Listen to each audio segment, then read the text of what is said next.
নমস্কাৰ সকলোৱে চাগে উৰুকাৰ ভাত পানী খাই পেলাই আজৰি হৈছে। আজি গুৱাহাটীৰ পৰা ঘৰলৈ আহি আছিলোঁ, আহোঁতে বহুত বেছি জাম পালোঁ আৰু আহি পেলাই খালোঁ এয়া চাহ।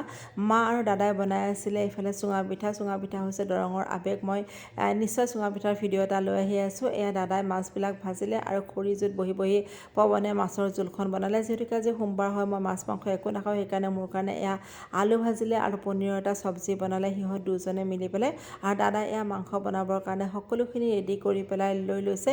আমাৰ বাবে বিহু বা সংক্ৰান্তি হৈছে পৰিয়ালৰ সকলোবিলাক মানুহ মিলি একেলগে এসাঁজ খোৱা, লাগিলে সেয়া দাইল ভাতেই হওক। মাছ মাংসটো সদায় খাই থকাই হয়, কিন্তু বিহু বা সংক্ৰান্তি বুলি ক'লে পৰিয়ালৰ মানুহবোৰে একেলগে থাকিলেহে আচলতে সকলোতকৈ বেছি ভাল লগা হৈ পৰে।